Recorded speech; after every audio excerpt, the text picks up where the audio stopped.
of unloading area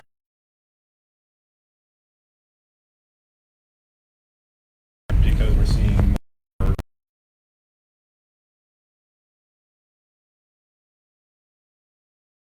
in and out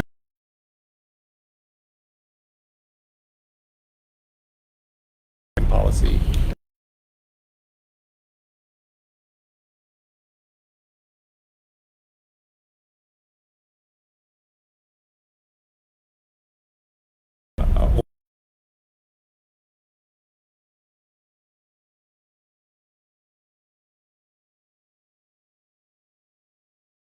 Changes and then indoor.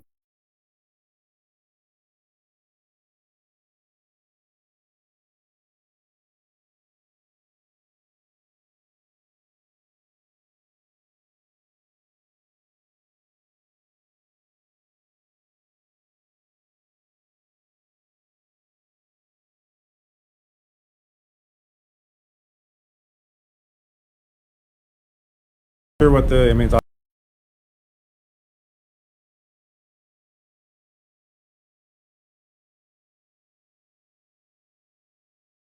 so it at the urge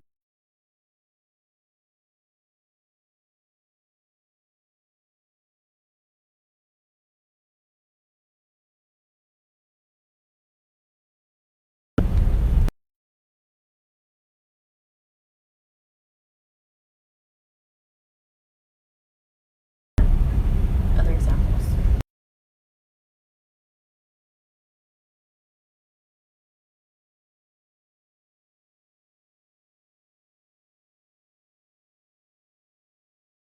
most of the big, certainly West Coast cities,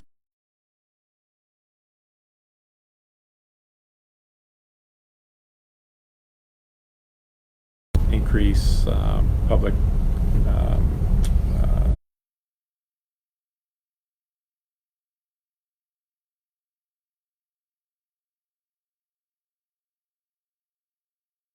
transit ridership, and then also again trying to tap into the car share and electrifying transportation for that matter. I think in other places that along with the parking requirements, you know, making sure that those parking stalls are at least EV capable or ready is another big part of building infrastructure for the next 50 years. Speaking of which, is there any movement on Bill 25 being heard again? We haven't heard anything definitive. The next time that it would be available to come up is during committee hearing in January, and we're hopeful that it will be scheduled.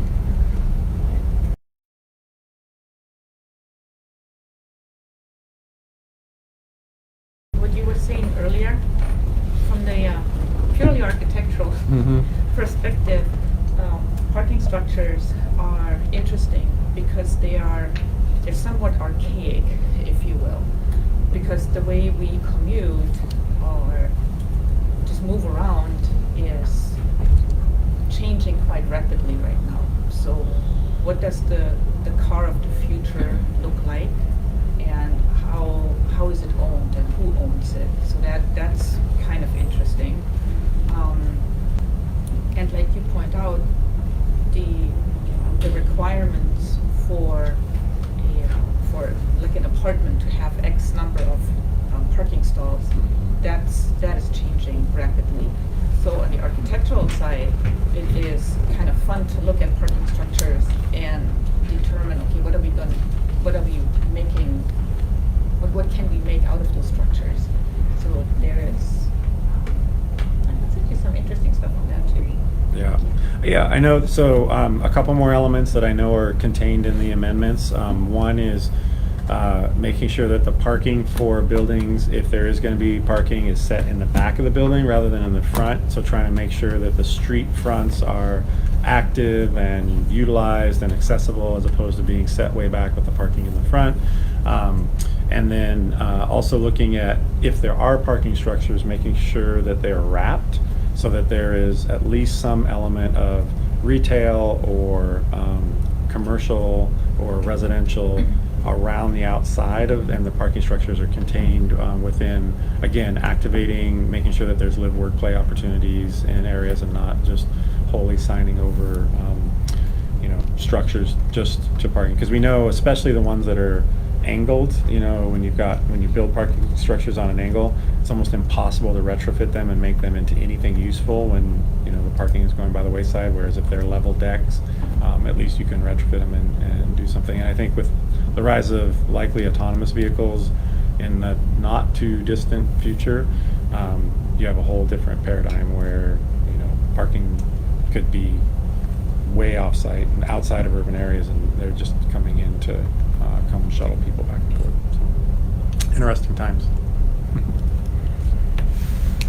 Are there any comments from the public on this agenda item? Great, Thank you.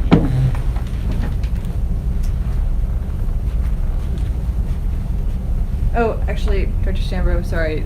The agenda specifically says climate change polling results, but maybe that can be pushed to next. Yes, I think you guys have a fair amount to Cover. wrestle with. The results are public in terms of there was an editorial with Civil Beat. The polling results went up there. If you haven't seen them already, we'll make sure to transmit those to you guys. Okay, great, thanks. Thank you. Next item is communications and correspondence, which is sort of our new standing item on agendas.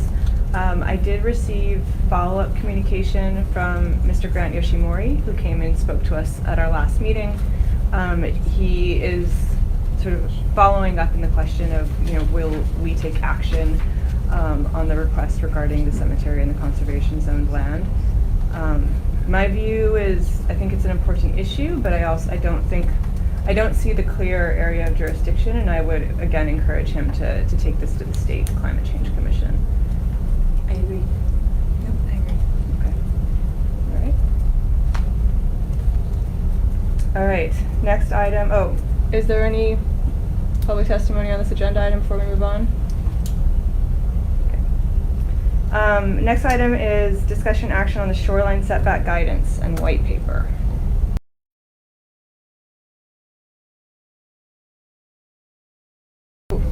First, I want to thank Commissioner Fletcher for doing the heavy lift of getting this in shape for us to review. So everybody, including the public, was sent a draft version of the guidance, I don't know, 2 or 3 weeks ago.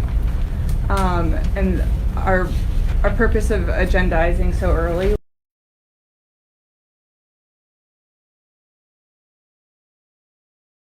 do our magical group editing today. So, let's see. There's no great way to do this, as we know, so we can get started. This is what I have on my computer is a clean version, the one that was originally sent out, and then I have the version that I marked up myself from my own notes.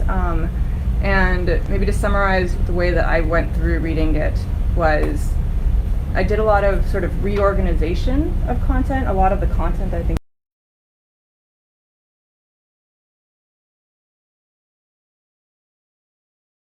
and I did a little bit of revisions on the actual sort of bullet pointed guidance itself. I don't know how you all marked up your versions. What's the easiest way? Do you want to actually go through this from the start? I can show you some of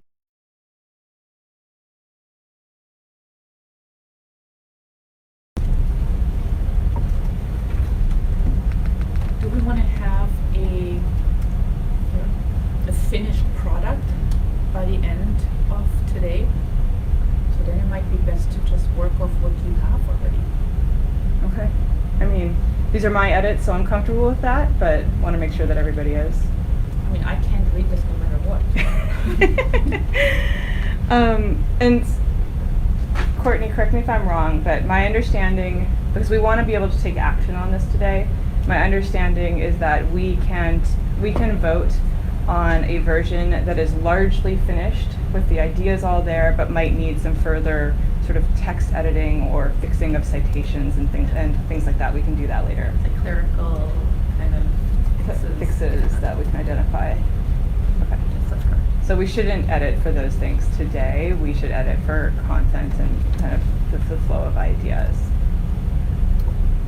Overall, when I read through it, have the same overall comments that you did, McKenna, of changing around some of the structure. That Chip did a great job of getting all of the meat that's needed for this white paper in here.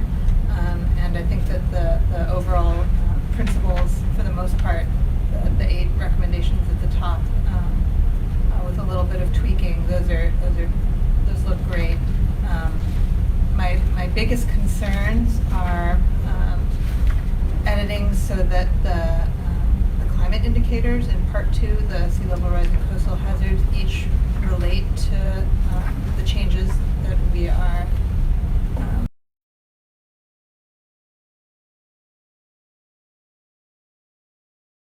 on the principles. That was probably the biggest one. Just making sure that it's relevant at a local scale.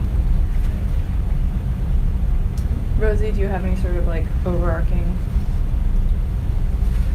Maybe as we go along, I can provide more specific feedback. Okay. I thought that I really like the way that the 8 points were articulated. I thought the principles and actions, I thought they were great. I think most of my suggestions pertain to the discussion and narrative after, and like trying to make sure that everything in there is necessary, or is some of that already referenced elsewhere, or yeah. Okay. Bettina? The original chapter 23, is 5 pages long. And the way I understand this is going to be an amendment to that chapter, or is it replacing it? Guidance on amending. Guidance on amending, okay. So in that case, it really doesn't matter how long it is. It's rather, the objective is to rather make a point versus stating what language should be in there. Is that correct? Yeah, and in fact, my view is I think we want to stay away from being very prescriptive about specific language changes, because DPP will, they will go through a process as they are with the land use ordinance, right? Because when I read this, it ties it all. I guess that's what we're doing. It ties the climate in everywhere, and it almost buries what this chapter is trying to do. However, if, like I was saying earlier, if we're trying to make a point for discussion, then that's the right way to go. Chip? Yeah, the hazard section.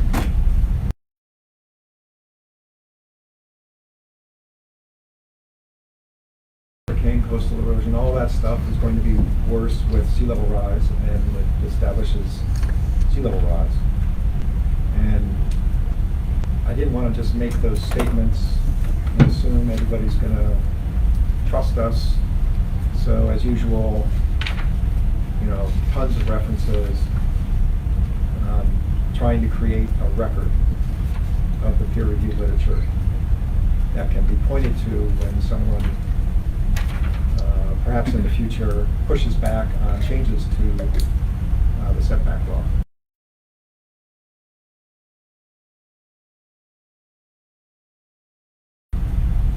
Changes to the setback law, because as you said, you don't want to put all this stuff in the setback law itself.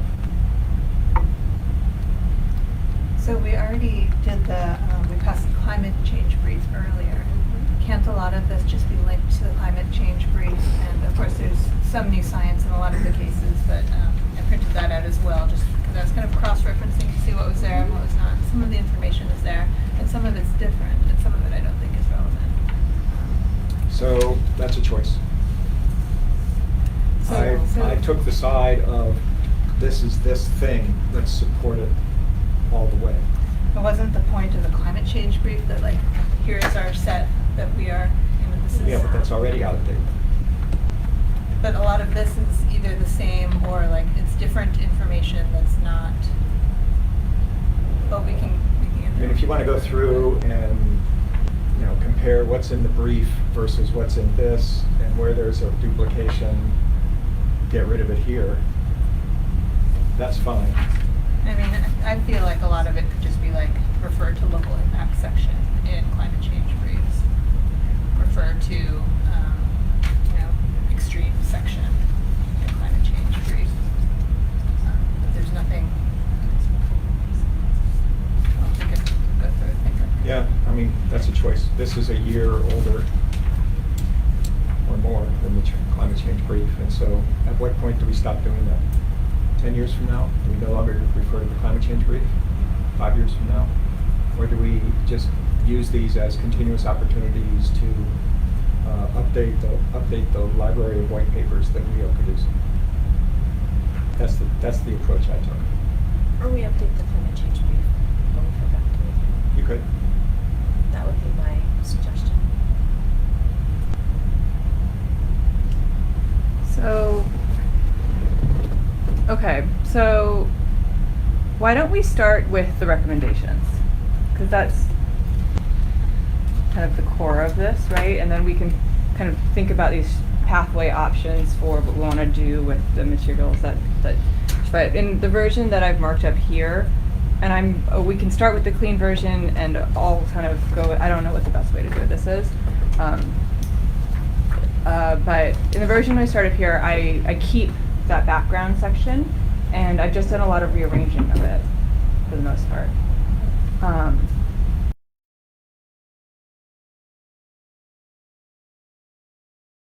Clean version. However you want to do it. Okay. Well, it's my computer, and this is my version, so I'll start with this. Okay, so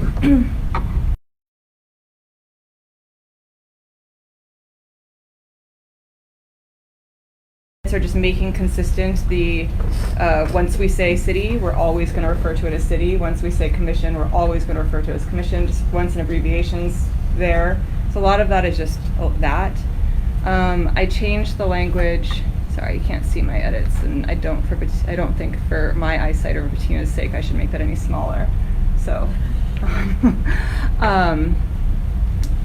This originally said, I think, the Hawaii legislature, so on and so forth, but I put there specifically Hawaii Revised Statute 205A authorizes the city to establish and revise appropriate coastal setback. I put in a reference to the letter we received, so I think we want to state, why we started this process. In response, this paper provides recommendations for amending revised ordinance Honolulu Chapter 23, shoreline setbacks. Good on purpose? Any changes?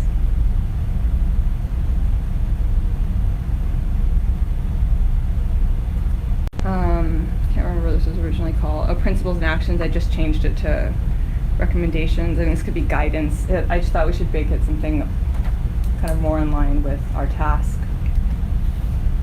On the document that was sent out, the public document, page 9, there's the last paragraph that starts with, given that ROH 23 has not been updated in over 20 years, etc. I suggest moving that up to the front as the either in the purpose section or in the principles that lead to. Yep. Where is that? Page 9? Page It's 9. Page 9, it's the second full paragraph. I actually highlighted a version of that because there was when I thought we should get specific, and this is something that we can, like, when was the last time it was actually updated? Because there were two conflicting dates in the original version. There was kind of it was established in the 70s, which I think is kind of establishment, and then it was revised 20 years ago. But I just think we need to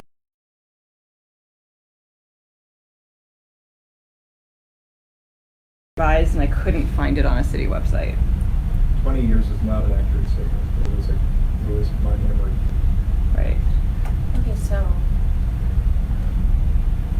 So I think to your point, Vicky, and also we don't need to do this, so that we can can we say like, given that this hasn't been revised,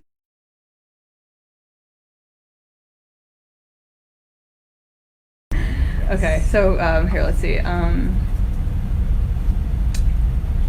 In response, is it right here, Vicky? Where? Where would you put that sentence? I would either put it in the purpose or,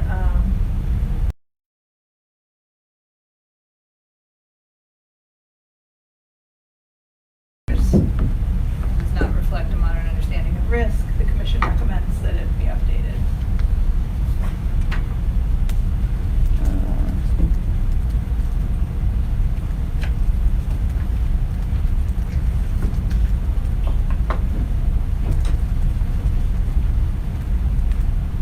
Does not incorporate climate change? So the way Chip has it, I kind of like. Okay. And does not incorporate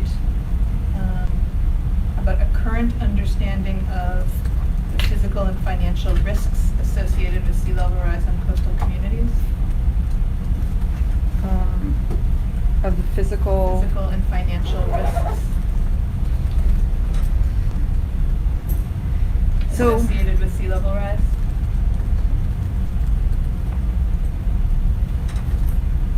I actually don't. The financial risk part of it, I actually struggle because these are in many ways personal financial risks, right?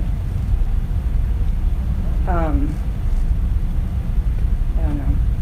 I think when it comes to things like the financial risks, I'm struggling with the distinction between private financial risk and public financial risk. But it's definitely public financial risk too, because when the private can't handle it, it becomes public. Yeah, that's true.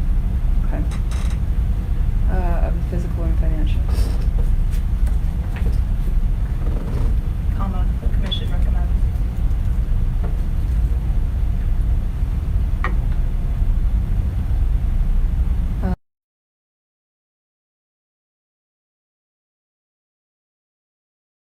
The additional risks? I don't know. Okay.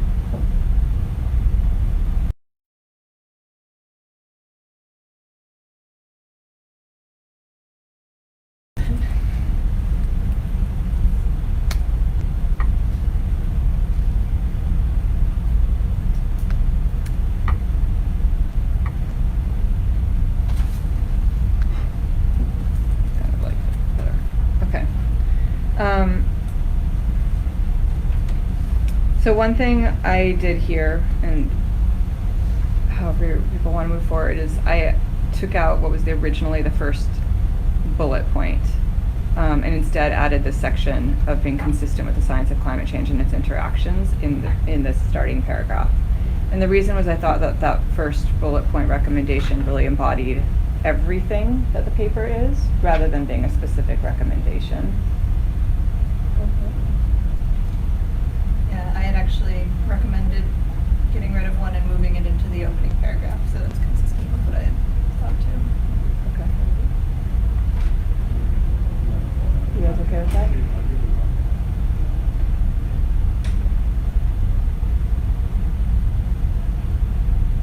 All right, so then it goes into what was the original 2, which is then include in the background section, include a background section on the science of climate change and sea level rise. Insert language at the beginning of the chapter that acknowledges the coastal zone impacts of climate change. This is important to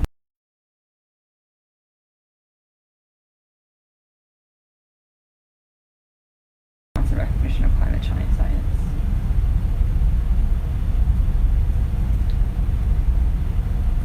And this was mainly a moving around of content. And I added and social.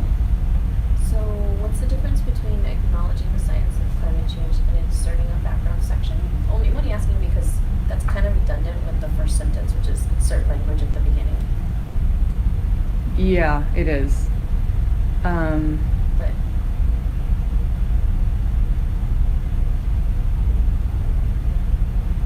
So we could get rid of,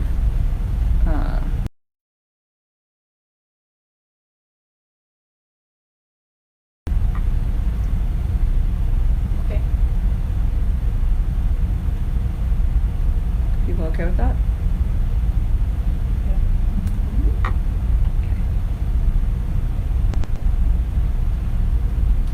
Can I make a comment?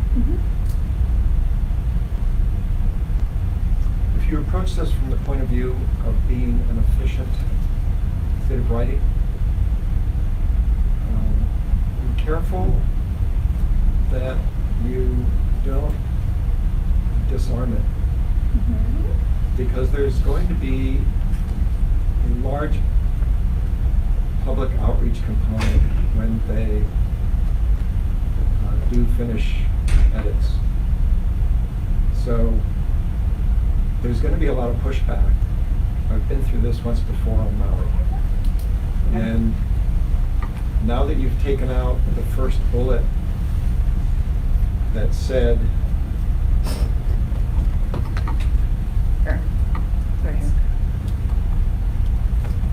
design the setback specifically with climate change in mind, and instead put it into a paragraph, do we run the risk of someone saying, you didn't even have a specific recommendation to make the setback reflect climate change? Isn't that the entire point of this paper then? Yeah, So we can- saying well, this- Why don't then we why doesn't that explicitly say apply that? to every bullet? I mean, we shouldn't have to ask people who are angry about a new setback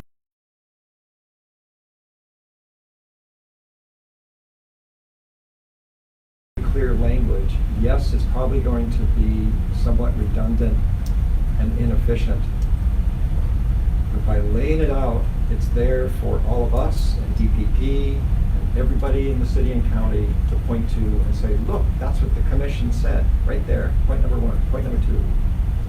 So I just wanted to point out that don't take away the power of this document to assist DPP when they go out in the public and ask for some very hard new realities. Which I should say that I also added a bullet point about that. And this was specifically Dr. Katia Balaciano in response to our meeting 2 meetings ago when she came in and in reviewing the draft sent me an email saying she thought that this was missing, and I very much agreed. And so I drafted this bullet point, and I shared that language with her, and she thought this was good. Is that 6? Yeah. Well, I mean, I take Chip's point. I think maybe, I think my agreement with eliminating point one as a point is that like that, kind of similar to what Vicky was saying, is that that's like the overall intent.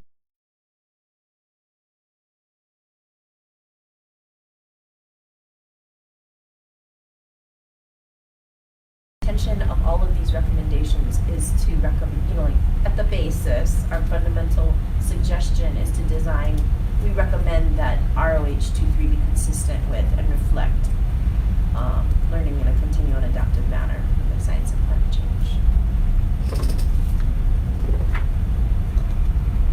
So maybe, because I think, well, for me, when I read point one, I thought that applied. I'm in agreement that that's like, that is the point of this, but maybe that's what we need to say. Could it be, could we make this point? In the purpose, maybe?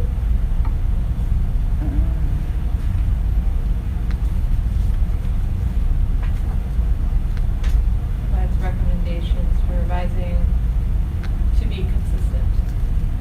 What do you think about that, Joe? Because that was my point in agreeing with removing it. Is like, to me, that was like the fundamental point of the entire white paper. So if we're just explicit and say that is the point of everything in here, or do you think that it needs to be a specific recommendation separated from the purpose? Just Rosie, in response to what you were just saying, I just drafted that just as a Yeah. possibility. Does that help? Can I make a comment? Right here, too. I'm not a scientific paper writer, and it becomes clearer and clearer. But You're our CEO of the year. yes.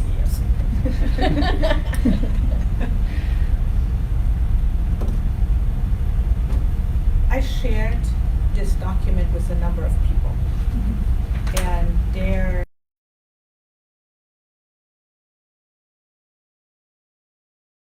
been conflicting with it as a meeting. They all get it, and they're the kind of people that usually come back and say, okay, this portion here needs work, and this portion here needs work, and you're really out there with this one.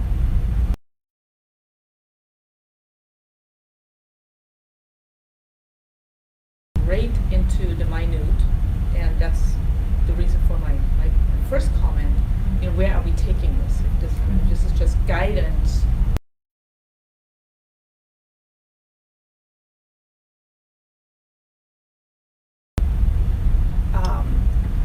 And then I have like pages of examples of where the current chapter 23 is really needs work, and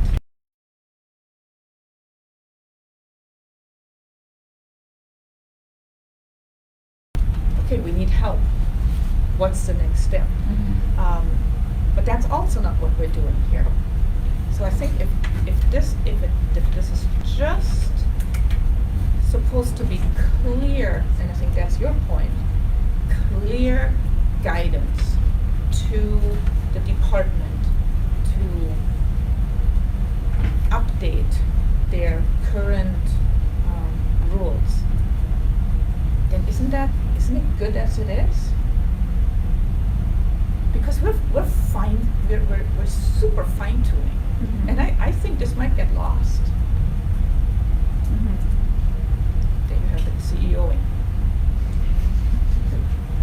I would say It's fine. I would say nearly.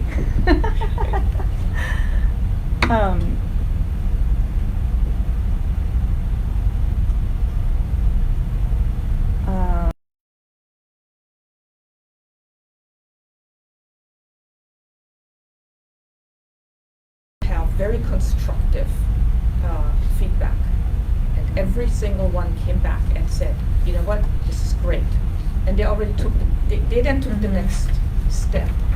And Okay. Actually, can we take a moment to call Director Stanbro back up? So Josh, you were kind of at the front lines in terms of requesting that we provide the guidance. Can you share with us a little bit on your thoughts on the audience? And obviously part of the audience is DPP.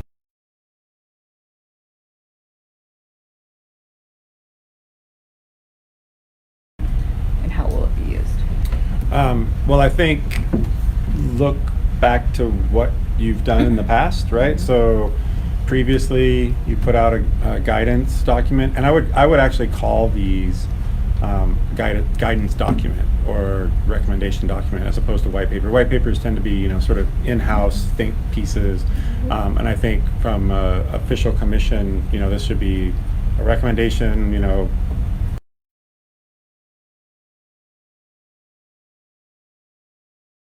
guidance, recommendation, and then the next one would be the next one. And so, throughout the document, I think I'd look at that as that. This is a guidance document that should be used by the folks that you are charged with under charter.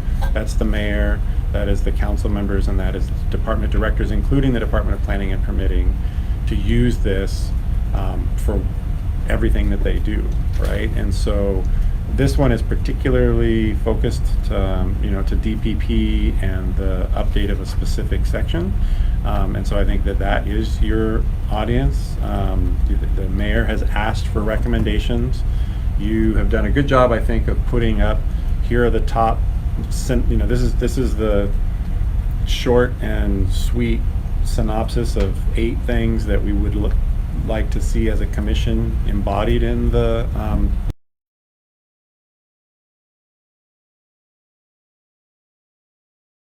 attached detail that anybody can refer to. It's part and parcel with it. I think, to Commissioner Alagado's point, if the climate brief is going to be updated on a regular basis, annually, because it's moving so fast, unfortunately, you could kind of refer to that. But I don't think you lose anything by having, if somebody's willing to go to the work of putting all that background and attachment right there as an appendix to this, it survives as a cohesive document that anybody can use. I think the most important part is you have that framework that is short and to the point right up front on the cover, that is easily taken by everyone from the department director down to the staff that are actually doing the work, to remember what are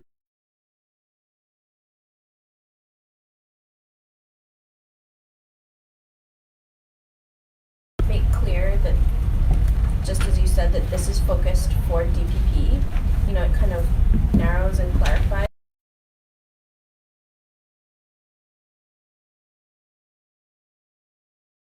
the council and department directors. I think that there's a lot of good reason for other departments to take heed around what you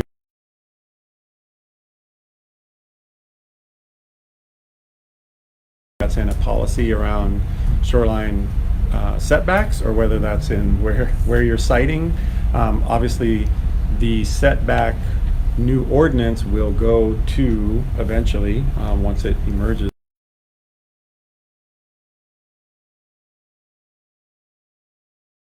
Principles should be adopted in any ordinance that's passed, and so you can imagine council members and their staff looking to this to say, does what came over from DPP incorporate these principles that our commission, which are the experts in this,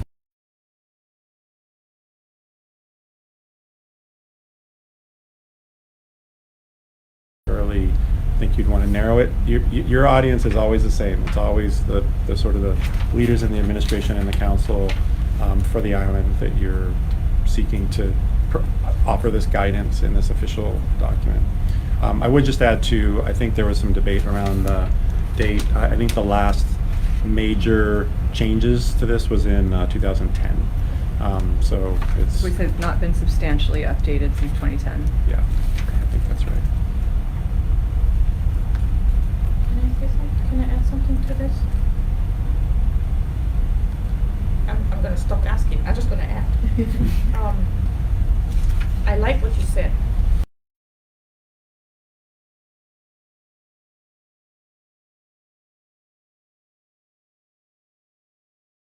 Two levels. There's the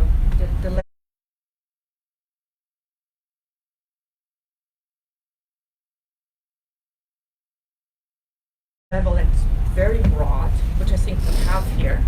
And then there is the next one, which is where I kind of thought we might go, where it's to make it really, I have an example here that's really clear and obvious, that we remove any kind of reference to a maximum setback, based on it's kind of clear and obvious. There's in the current statute there's reference to Shall not be greater than? a 40-foot, yes, 40-foot setback, and it's clear that what we will recommend.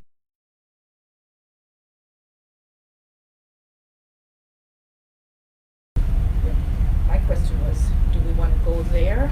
It's obvious, or do we want to stay at this broader?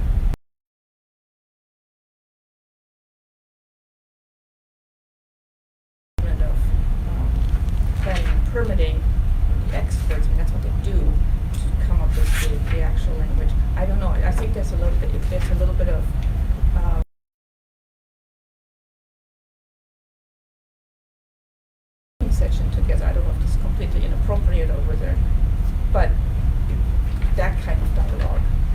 mean, I think if you look to what the communication was from the mayor, asking for, I think, more general principles around what are the factors that we should factor in as we create a new setback. There's probably that level, that meta level of, let's make sure that we get the right principles in there. If there's something that is down in the details that's really counter to what you think those principles are, highlighting that, such as these sort of things should be examined, something like that. I mean, obviously, as someone who is staff within the city, we would recommend making sure that there's enough leeway on the part of the staff as they get into the details and they try to craft really difficult language.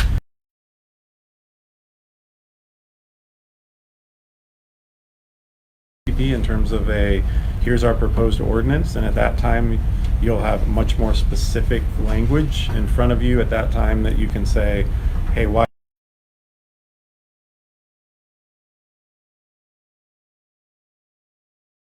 legislation that's going forward, we think that this is inappropriate or this should be changed, and you'll have a chance to do that.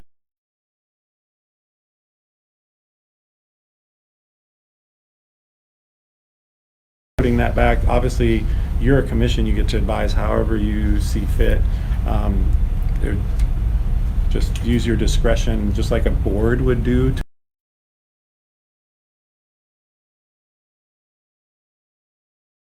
We would advise that you do. How those details get done oftentimes is left up to staff.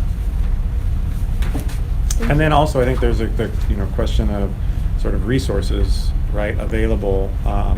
So the more granular you get, I think there's the danger that if they don't have a full set of resources, which could be another recommendation, that there should be resources made available to really do this in a robust manner. But I think you run the risk of saying,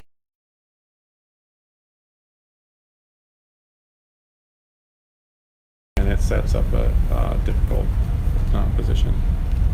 Can you weigh in on this language, develop a robust process for public outreach, and that DPP is tasked to oversee ROH 23's amendments, and that DPP have available resources, or requisite resources to put forth? Yeah, that's great. Concrete amendments. Okay. I think that helps.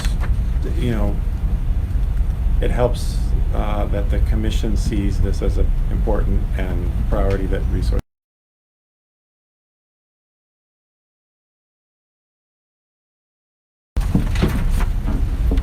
I'll be available. Don't go away. Thank you. Okay. So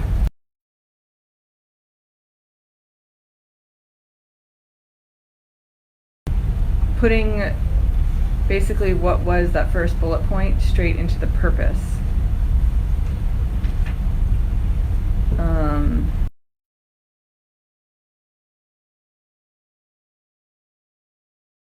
I feel like is here. Sure. Okay.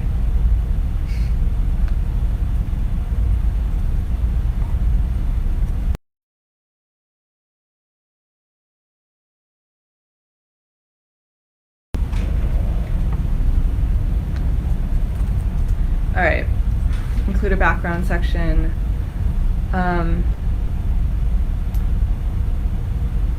Here I merged two of the recommendations into one because I thought they were very overlapping. And I also, to Bettina's point, without being too prescriptive, thought we need to give in this upfront sort of a little bit more of like the directionality, right? So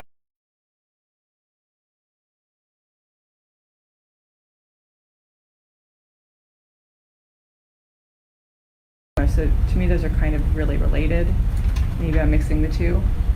I thought the criteria had to do with.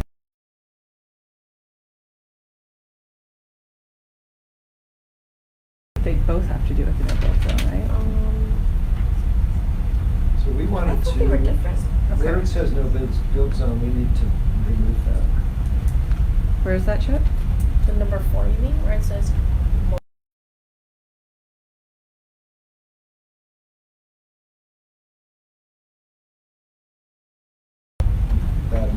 Yep, yeah. So.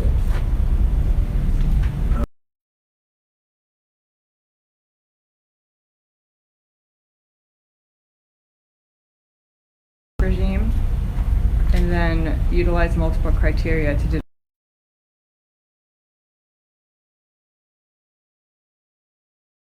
together or separate. I just in my edits put them together. I'm just saying, we shouldn't use the term no build. Yeah, I took that out.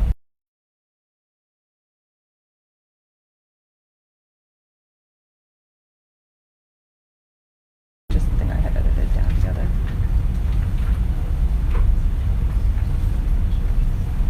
I'm very easy with these kind of things. As it becomes apparent.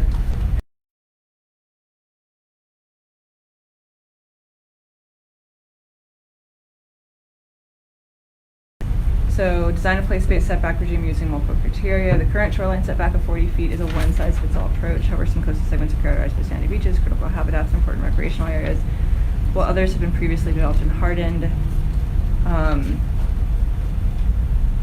So I think there's sort of there's three ideas here, right?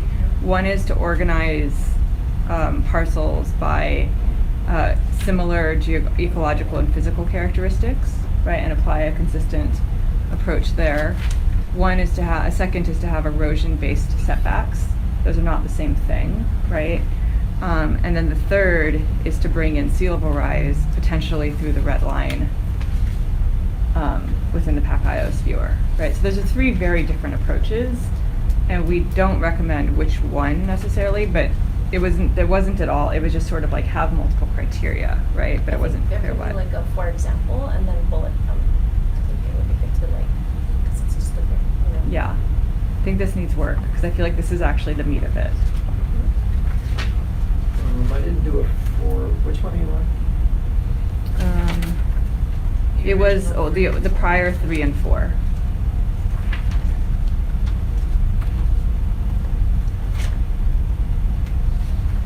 So the prior 4 is kind of what. You know, to Rosie's point, if you do a for example, it might be misinterpreted as these are the ones you must consider. Okay.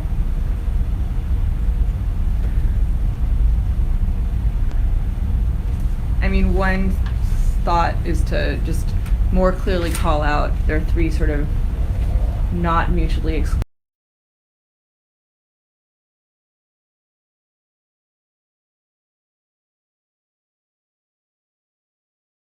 You might be implying that they're. Yeah, that's the point. Avoid it. You know, These are all in the tables, though, right? They're not all in there, no. Right, because this idea of lumping parcels together by ecological and physical characteristics is not in the tables. there's in the current set of rules, there is no easy direction. Depending on what type of lot you have, what the size is, what the individual or what the conditions are. The rules are they're not that easy to interpret. So one feedback that I got was it should be easy for a homeowner to determine what rules apply to him or her. And I hear us talk about these various options here, and I think and maybe it's too ambitious, but it would be great if we try to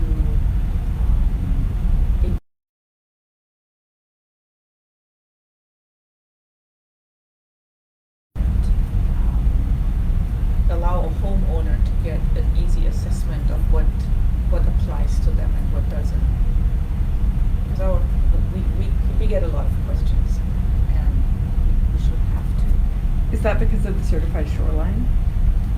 That's what That's shoreline setbacks in general. And is it because of the relationship? I mean, because to me that's actually very straightforward unless you have a shallow lot, right? It's 40 feet from the I certified have a couple of shoreline. examples, and I don't know Yeah, the it's not details because I straightforward. haven't been out there. Some of them are actually there's a direction, but the lot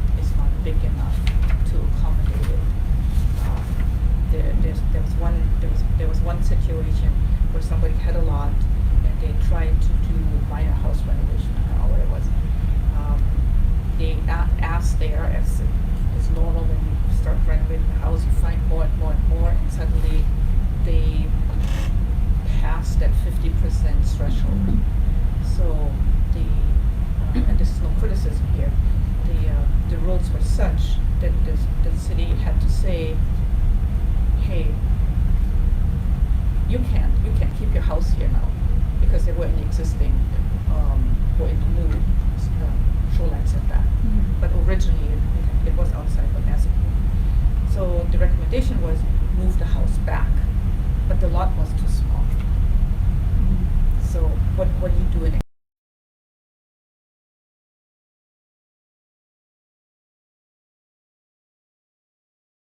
But There's gonna be lots of cases like that. there's tons of cases like that.